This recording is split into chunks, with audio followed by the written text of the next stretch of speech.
Եթերում ազատ լուրերի հիմնական թողարկումն է, ես Արա Աբրահամյանն եմ, բարի երեկո, օրվա իրադարձությունները նախ համառոտ։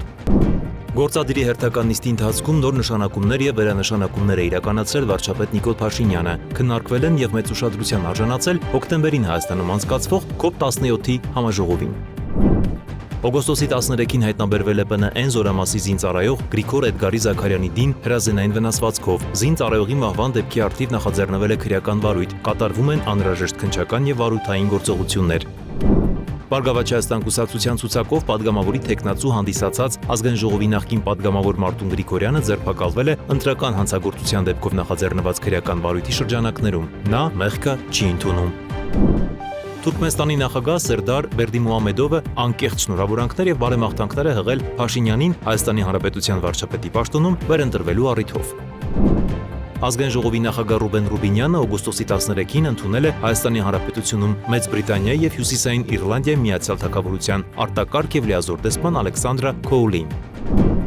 Կիևյան կամրջի երթևեկելի հատվածի աշխատանքների ավարտով պայմանավորված ավտոբուսային երթուղիները օգոստոսի 14-ից կվերադառնան իրենց հիմնական երթուղուն։ Այս մասին տեղեկացնում է Երևանի քաղաքապետարանի լրատվության վարչությունը։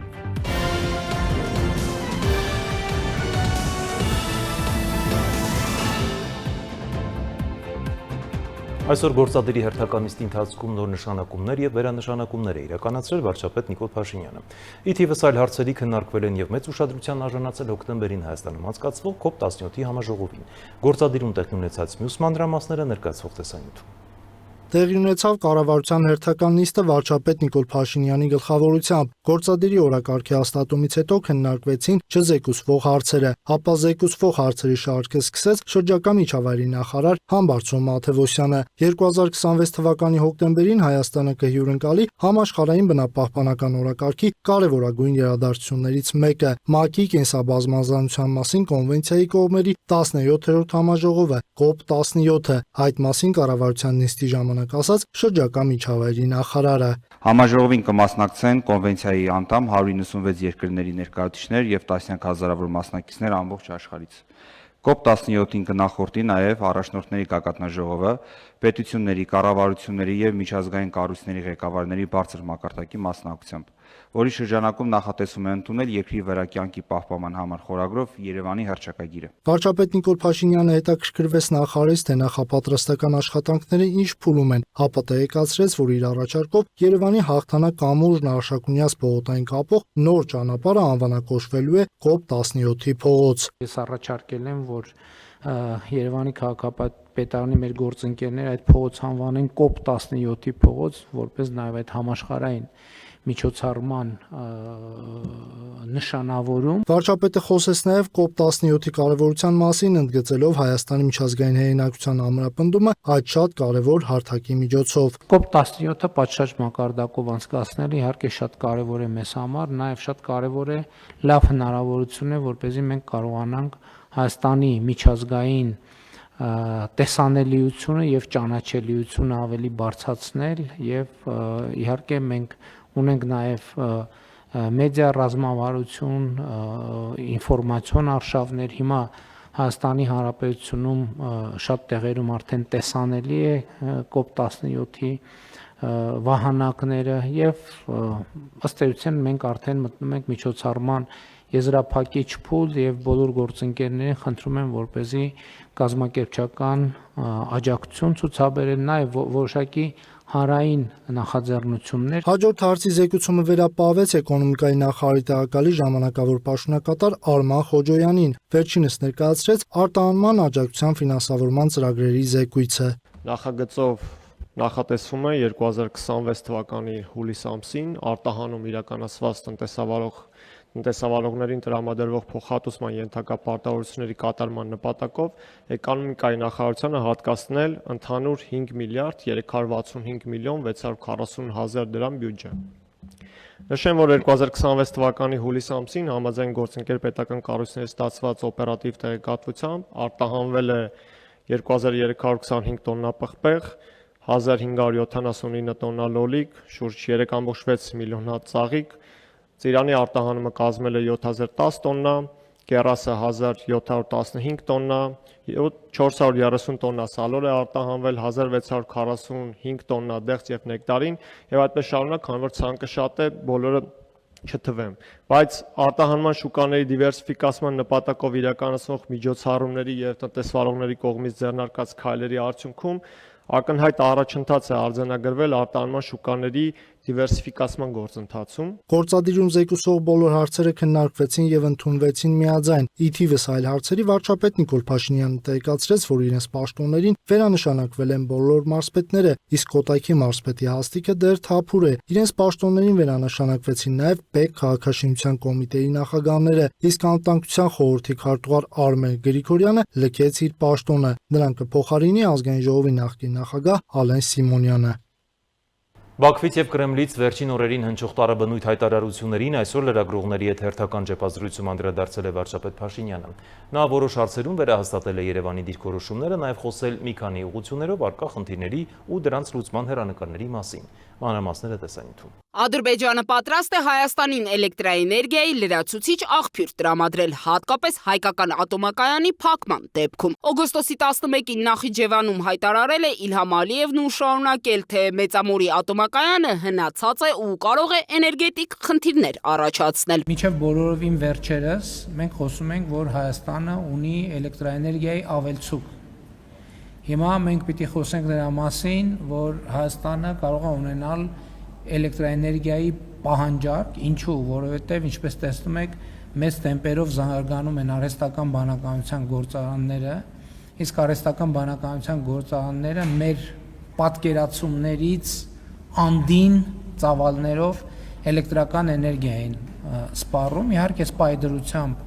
բնականաբար մեր մեծ իրադրության մեջ բան չի փոխվել, բայց այն պլանները, որ մասնավորապես ներդրողներն ունեն արհեստական բանականության ոլորտում նոր գործարաններ կառուցելու առումով Հայաստանի Հանրապետությունում դա մեզ ստիպում է մտածել, որ մենք մեր էներգետիկ ռազմավարությունները պետք է նորից վերանայենք, որպեսզի այս նոր պայմաններին եւ ակնկալիքներին համապատասխան կարողություններ ունենանք։ Հայրենի կառավարության ռազմավարությունը սակայն էներգետիկ լիակատար անկախություն ունենալն է։ Գործադիրի ղեկավարը պարզաբանեց, ինչպես Հայաստանում արևային կայանների եւ կուտակիչ կայանների զարգացում, արևային ռեսուրսներով Հայաստանը առավել քան հարուստ է եւ կուտակիչ կայանների, բայց իհարկե սա չի նշանակում, որ մենք միջազգային առևտրից էլեկտրական էներգիայի դուրս ենք մնալու, երբեմն կարող ենք մենք արտահանել, երբեմն կարող ենք ներկրել, այդ թվում Ադրբեջանի հետ կարող ենք ունենալ գործընկերություն, գործակցություն, այդ թվում էլեկտրաէներգիա արտահանելու եւ ներմուծելու մասով, ինչպես մնացած բոլոր երկրների հետ,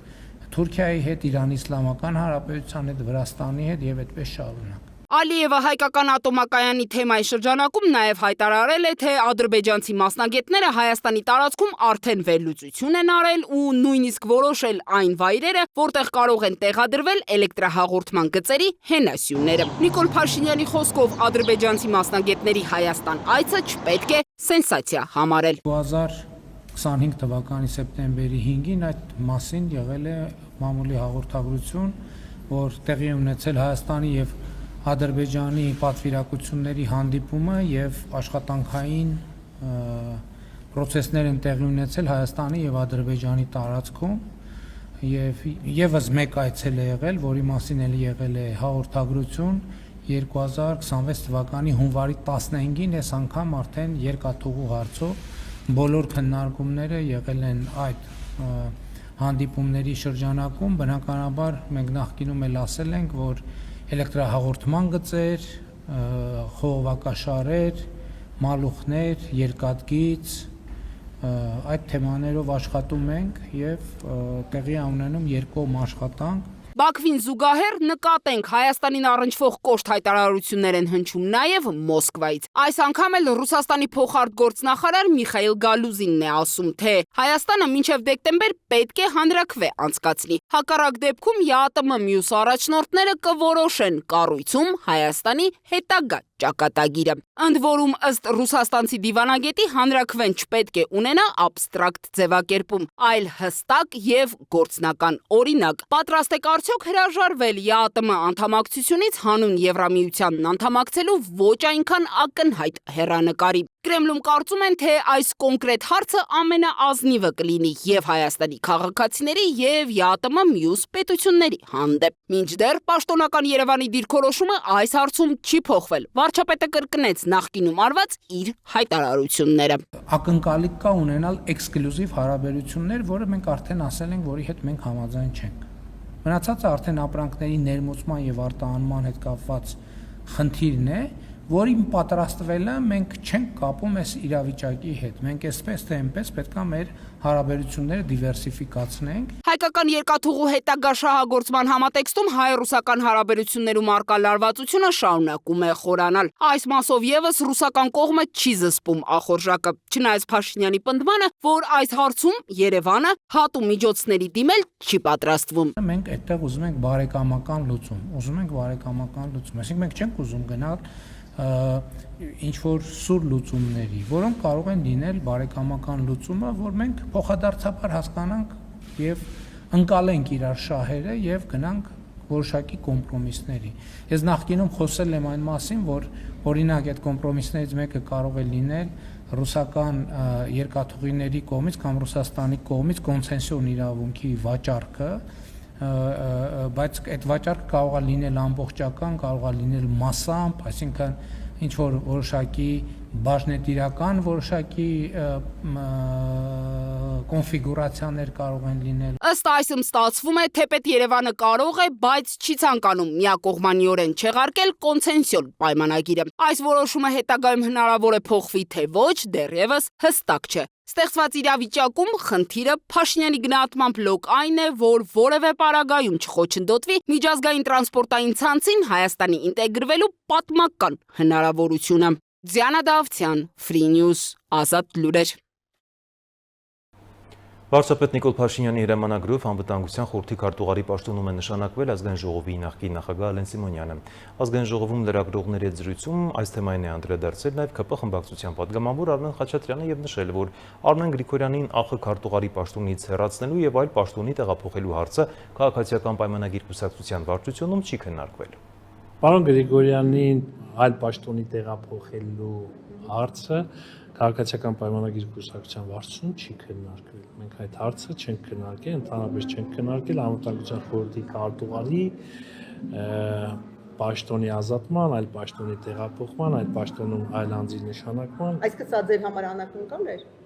Գուցե եւ անակնկալ չէր, բայց այդ հարցը մենք չենք Բա ոչ չեք քննարկել, ոնց անակնկալ չէր։ Դե ամեն այլ տեղերում եք քննարկել։ Կներեք, բայց ամեն ինչից անակնկալի չեմ գալիս, շատ դժվար է անակնկալ։ Հա, չնկատի ունեմ, ինչով եք օրինակ բացատրում։ Դուք գիտեք պատճառները, բան Գրիգորյանը։ Արմեն Գրիգորյան քանի տարի է, որ անվտանգության խորհրդի քարտուղար է, 5, 6, չէ՞։ Գուցե ավելի շատ, 6 եւ ավելի տարիներ անվտանգության խորհրդի քարտուղար է եւ սովորաբար ինչ որ մի ժամանակի հետ լրանալուց հետո պաշտոնյաները փոխվում են, փոխարինվում են այլ պաշտոնյաներով տեղափոխություններով։ Գուցե դա Արմեն Գրիգորյանի ցանկությունն է եղել այլևս այլ պաշտոնի անցնել, ես չեմ կարող ասել այդ մասին, բայց հարգելի լրագրողներ, շատ նորմալ է, որ մարդը 6-7 տարի ինչ որ մի պաշտոնում աշխատելուց հետո այլ պաշտոնի է տեղափոխվում։ Դա նորմալ է եւ կարծում եմ նույնիսկ երբեմն անհրաժեշտ։ ԿՊ պատգամավոր Ալխազ Ղազարյանի խոսքով էլ վերջին օրերին կարմիր թելով անցնում են հայ առաքելական եկեղեցու թեման։ Ըստ պատգամավորի ընդդիմադիր գործընկերները ելնելով քաղաքական նպատակահարմարությունից շարունակում են այդ թեման տակ պահել, հստակ իմանալով իրենց դիրքորոշում այդ հարցի շուրջ։ Ղազարյանի խոսքով կաթողիկոսի աթոռը զբաղեցրած անձը ունի կանոնական խախտում, որի հիմքով չպետք է զբաղեցնի այդ աթոռը։ Ես կարծում եմ, եթե գործողություններ, այսպես որպես սադրող գործողություններ ենք դիտարկում, ես երեկ էլ իմ ելույթում նշեցի, ավելի շատ դա գալիս է հենց ուժեղ Հայաստան խմբակցության կողմից, որովհետև անընդհատ այդ թեման տակ պահելով հստակ գիտեն մեր դիրքորոշումը եւ մենք մեր դիրքորոշումը միշտ ենք հայտնել, երբ կաթողիկոսի աթոռը զբաղեցնող անձը եթե ունի կանոնական խախտում, նա չի կարող զբաղեցնել կաթողիկոսի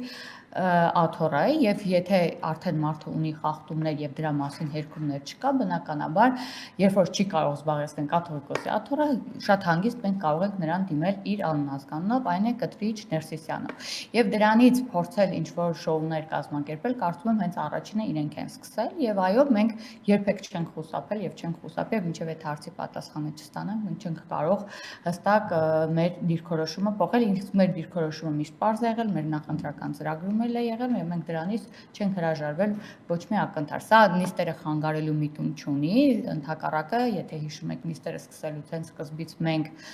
ասել ենք, որ մենք շարժվելու ենք բարեկրթության կանոններով եւ մենք փորձում ենք հնարավորինս ամեն ինչ անել,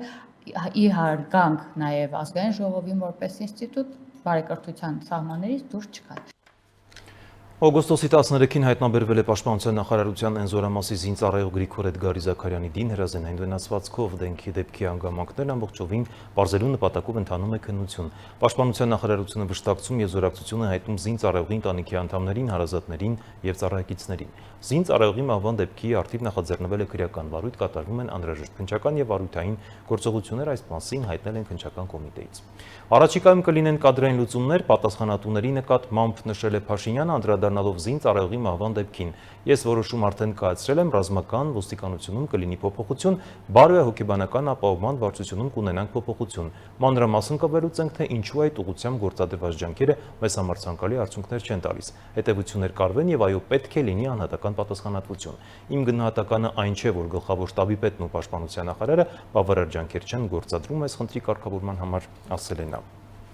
Բարգավաճ Հայաստան կուսակցության ցուցակով падգամավորի տեխնացու հանդիսացած ազգային ժողովի նախկին падգամավոր Մարտուն Գրիգորյանը ձերբակալվել է ընտրական հանցագործության դեպքով նախաձեռնված քրեական վարույթի շրջանակներում։ Հակակոռուպցիոն կոմիտեից էլ հայտնել են՝ ի պատասխան հաստատում ենք, որ ընտրական հանցագործության դեպքով Հայաստանի Հանրապետության հակակոռուպցիոն կոմիտեում նախաձեռնված քրեական վարույթի շրջանակներում կալանքը որպես խափանման միջոց կիրառելու համար դատարան ներկայացնելու նպատակով ձերբակալվել է Բարգավաճ Հայաստան կուսակցության ցուցակով падգամավորի տեխնացու հանդիսացող նույն վարույթով որպես մեղադրյալ ներգրաված Մարտուն Գրիգորյանը։ Գրիգորյանի հարցաքննությունը հակակոռուպցիոն կոմիտեում ավարտվել է եւ նա մեղքը չի ընդունում, այս մասին հայտնել է փաստաբանը։ Անդրադառնանք այլ թեմաների, Թուրքմենստանի նախագահ Սերդար Բերդիմուհամեդովը անկեղծ շնորհավորանքներ եւ բարեմաղթանքներ է եղել Նիկոլ Փաշինյանին Հայաստանի Հանրապետության վարչապետի պաշտոնում վերընտրվելու առիթով։ Մենք Թուրքմենստանում բարձր են գնահատում Հայաստանի Հանրապետության հետ հարաբերությունները, որոնք հիմնված են իրավահավասարության, փոխադարձ հարգանքի եւ վստահության սկզբունքների վրա։ Վստահ եմ, որ դրանք հետագայում եւս կզարգանան եւ կխորանան փոխշահավետ գործակցության ոգով իշահ մեր ժողովուրդների ուղերձում, նշել է պետության ղեկավարը։ Ազգային ժողովի նախագահ Ռուբեն Ռուբինյանն էլ օգոստոսի 13-ին ընդունել է Հայաստանի Հանրապետությունում Մեծ Բրիտանիայի եւ Հյուսիսային Իռլանդիայի Միացյալ Թագավորության արտակարգ եւ լիազոր դեսպան Ալեքսանդր Քոուլին։ Դեսպանը շնորհավորել է Ռուբեն Ռուբինյանին Հայաստանի Հանրապետության ազգային ժողովի նախագահի պաշտոնում ընտրվելու կապակցությամբ։ Հանդիպման ընթացքում կողմերը գոհունակությամբ արձանագրել են, որ Հայաստանի եւ Միացյալ Թագավորության միջև հարաբերությունները վերջին տարիների նշանակալից առաջընթաց են արձանագրել ու զարգանում են ռազմավարական գործընկերության շրջանակում։ Այս համատեքստում անդրադարձ է կատարվել ռազմավարական գործընկերության մասին համատեղ հռչակագրի կարևորությանը։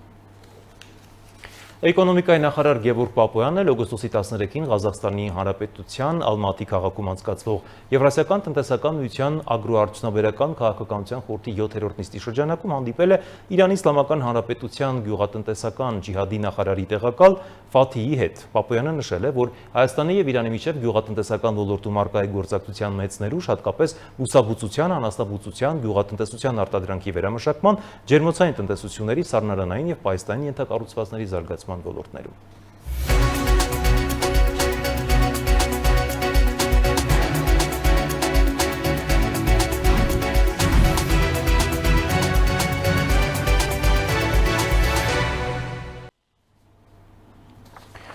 Թողարկման այս հատվածում էլ միջազգային նորությունները առաջարկում եմ դիտել տեսաշարով։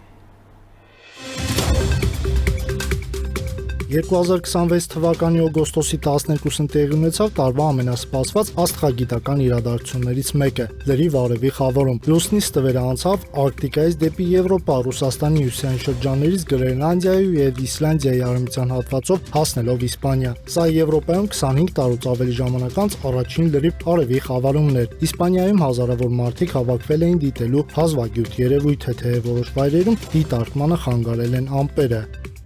2026 թվականի օգոստոսի 13-ին Վլադիմիր Պուտինը ժամանել է Կուրիլյան կղզիների Իտուրոպ կղզի աշխատանքային այցով։ Սա նրա առաջին անձնական այցն է Կուրիլյան կղզիներ։ Նրա աշխատանքային ծրագրի առաջին կետը եղել է Յասնի ձկնավերամշակող ձեռնարկությունը։ Նախքան Իտուրոպ մեկնելը Պուտինը գտնվել է հարավային Սախալինսկում, որտեղ հետևել է Խաղաղօվկիանոսյան նավատորմի զորավարժությունների եզրափակիչ փուլին։ 2026 թվականի օգոստոսի 12-ին ԱՄՆ Յուտա նահանգի Պոնիևիլի աղային հարթավայրում սահմանվել է ջրածնային շարժիչով մեքենաների նոր համաշխարհային արագության ռեկորդ։ Ռեկորդը սահմանել են բրիտանական GCB ընկերությունը եւ հայտնի ավտոմրցաշավորդ Andy Green-ը։ Պաշտոնական ռեկորդային արագությունը մոտ 653.9 կմ/ժ է։ Թուրքիայի ռազմաօդային ուժերի F-16 կործանիչը օգոստոսի 12-ին վթարի է ենթարկվել Յալովա նահանգում ուսումնական թռիչքի ընթացքում։ Թուրքիայի պաշտպանության նախարարությունը հայտնել է, որ օդաչուն կարողացել է ժամանակին կատապուլտավորվել եւ փրկվել է։ Վթարի պատճառը դեռ հայտնի չէ։ Թուրքիայի պաշտպանության նախարարությունը հայտարարել է, որ այն պարզելու համար իրականացվելու է մանրամասն հետաքննություն։ ԱՄՆ-ն լիովին վերահսկում է Հորմուզի նեղուցը եւ կարծում է, մենք այն կպահպանենք մեր ծովային շրջափակումը, ինչպես բոլորն են անվանում պողպատե պատը եւ Իրանը ոչինչ չի կարող անել դրա դեմ։ Նրանք չունեն ոչ նավատորմ, ոչ ռազմաօդային ուժեր։ Նրանք չեն վճարում զինվորներին, Իսլամական հեղափոխության պահապանների կորպուսը ջախջախված է ու փախչում է։ Իսկ նրանց ղեկավարությունը լավագույն դեպքում անորոշ վիճակում է, գրել է Թրամփը սոցիալական ցանցում։ Շարունակում ենք թողարկումը Կիևյան կամրջի երթևեկելի հատվածի աշխատանքների ավարտով պայմանավորված ավտոբուսային երթուղիները օգոստոսի 14-ից կվերադառնան իրենց հիմնական երթուղուն։ Այս մասին տեղեկացնում է Երևանի քաղաքապետարանի լրատվության վարչությունը։